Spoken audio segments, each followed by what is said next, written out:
What's up, everybody? I had a great weekend. Honestly, I had an awesome weekend from the last conversation I just had with my friend, to the friends I was able to see this weekend, to the people I was able to see this weekend. Um, so I'm reflecting on the things that I could do better, you know. But shout out to my friend, Move the Black Sheep, at Move the Black Sheep.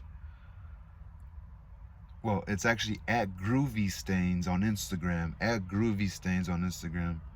He referred this book to me. He's very knowledgeable in the history of the Americas. So if you want to know more, or you want to get to know him, follow him. Actually, DM him to become a real friend, because we're real people and it's not just DMs and stuff. And he's a real person, and if you have good conversations, he's just like anybody. He'll talk to you, you know. And so this is called 500 Years of Indigenous Resistance, and it's a small book, and I just have to read it within a week because I see him next week, and he was really adamant about me taking care of this, which I will do my best. Which I told him it's gonna come back a little more dirtier, but no, I could just keep this on top of my windowsill right here in my house slash moving vehicle. But so this is the artwork. So this is 500 Years of Indigenous Resistance. Beautiful artwork. Like, you know, hawks. Hawks are good animals, you know. Look at the hawk breaking its chain. I thought it was like a hawk grabbing something, but it's actually flying away. It's like going backwards. And so this is 500 Years of Indigenous Resistance. There's another dope little picture of it. So this is the Americas, you see. This is obviously what was discovered. Discovered and changed, people would say. So we are reading the foreword. Foreword? 10 years after it was originally published in the first issue of the revolutionary Indigenous newspaper, 10 years after it was originally published in the first issue of the revolutionary Indigenous newspaper, Otokin. Otokin. I hope I'm not butchering that, but that's how it. Otokin. But what I'm more,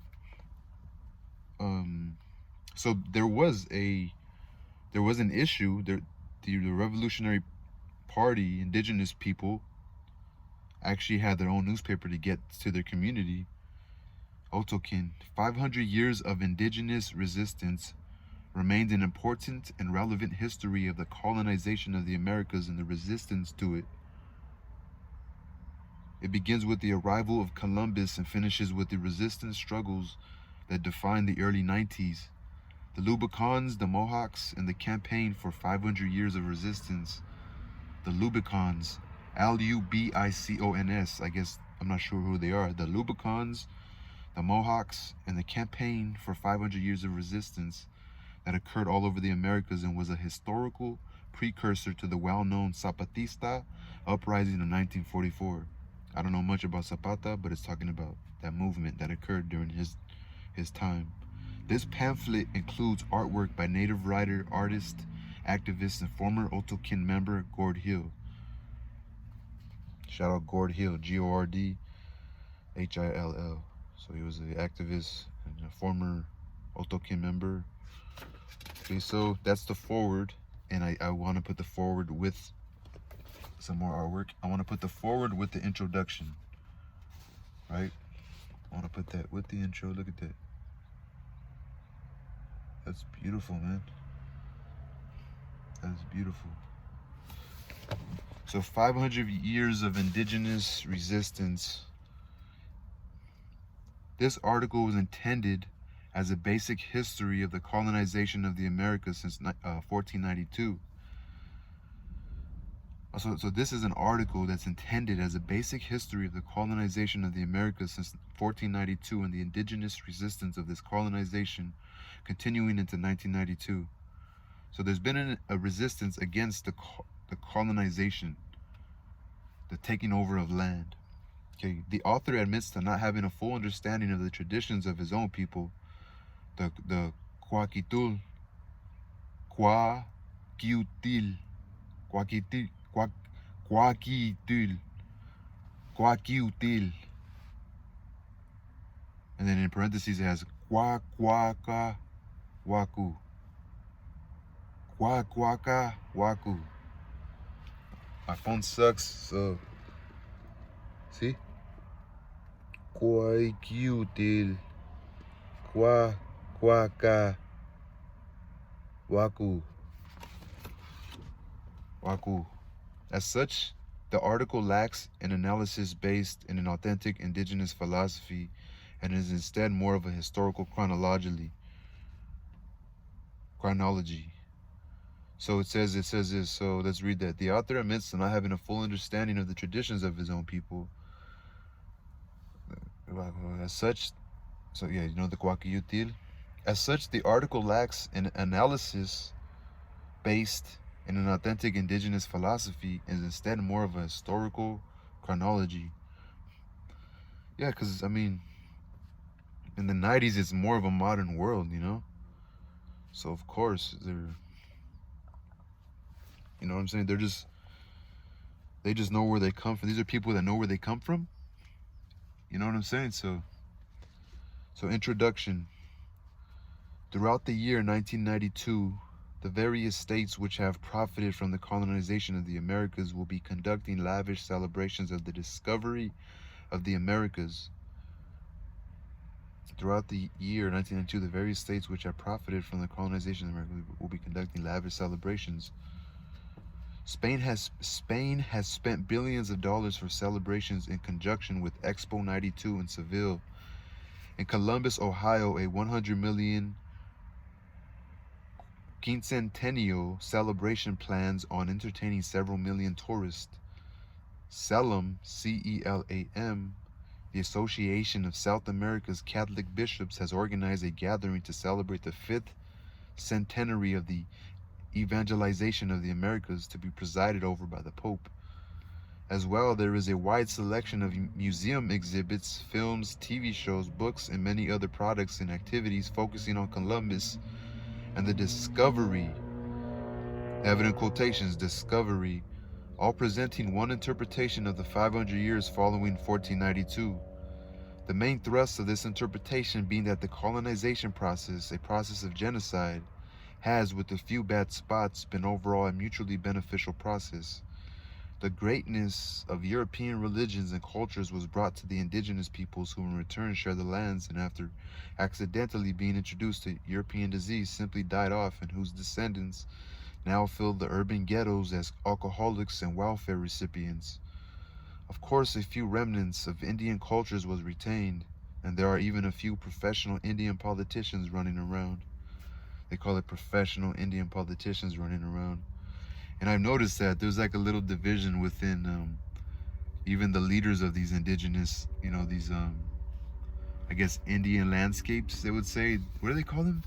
Bases? Or do they call them Indian land? Territory? The Indian reservation?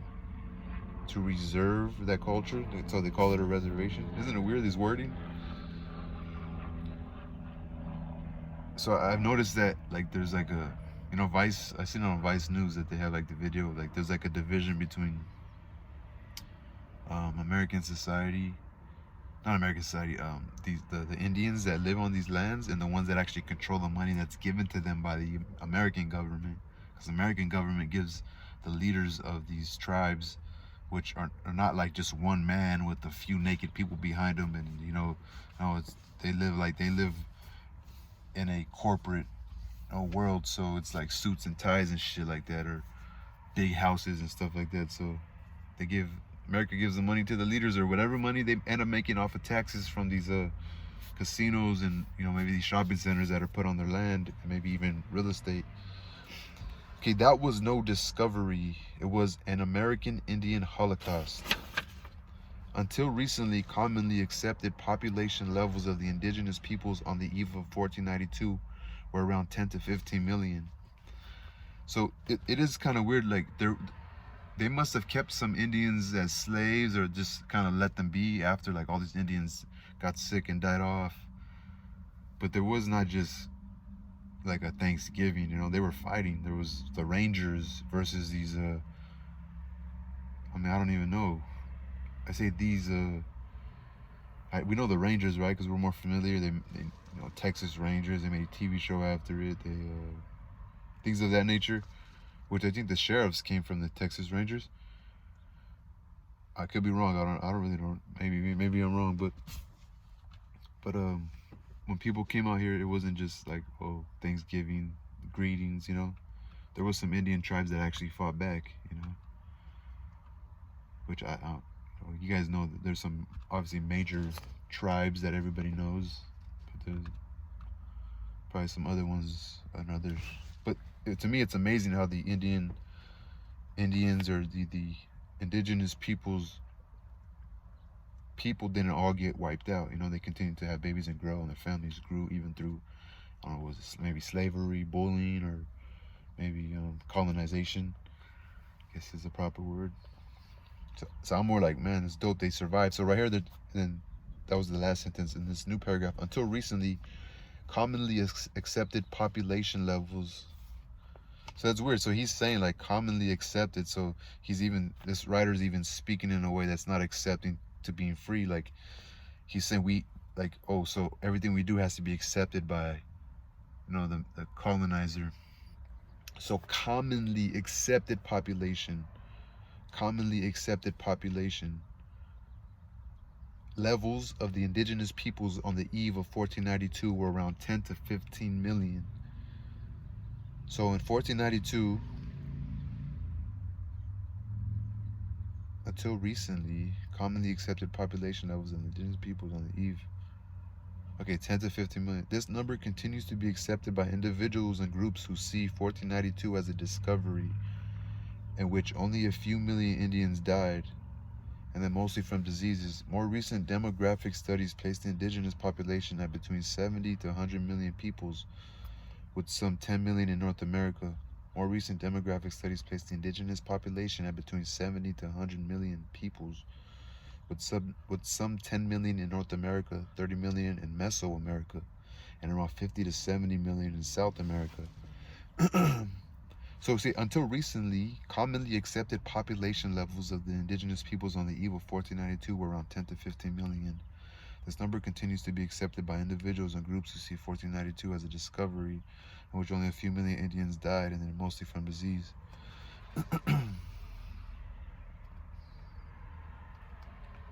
So we're saying in 1492, they accepted 10 to 15 million of them. So he's saying he said this number continues to be accepted by individuals and groups who see 1492 as a discovery. So he's saying that, you know, they're saying they discovered this land, but it wasn't a discovery. So he's saying they were accepting that there was 10 to 15 million indigenous people in 1492.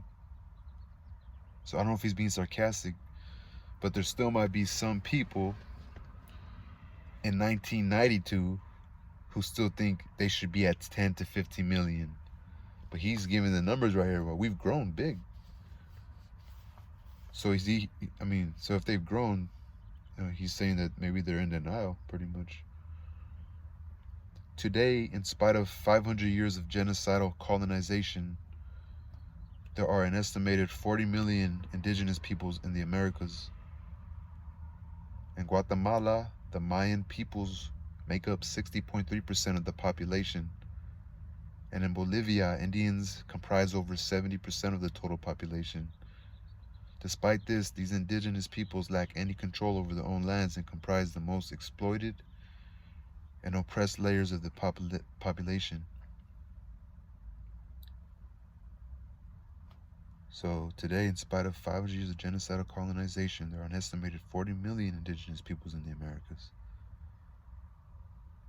Now, despite them being kept down, in Guatemala, the Mayan peoples make up 60.3% of the population, and in Bolivia, Indians comprise over 70% of the total population. Despite this, these indigenous peoples lack any control over their own lands and comprise the most exploited and oppressed layers of the population, characteristics that are found also in other indigenous populations and the settler states of the Americas and throughout the world.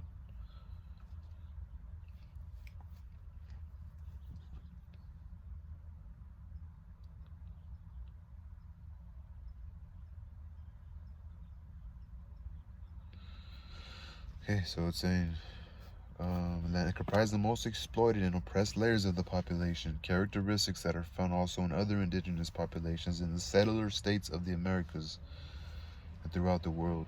So I had something to say right here.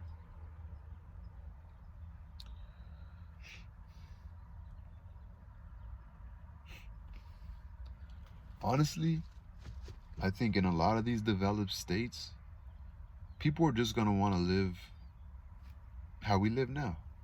You know, internet, fast food, maybe takeout. You even go to the market and cook for yourself, which is amazing. You know, it's not. It's really advanced and it's really far. It's from, you know. I think most people, when they live this way and then they come to a life that where they're able to afford, they really want to be alone. They really want to just be with their family on land. You know what I'm saying? That's pretty much what they want. So,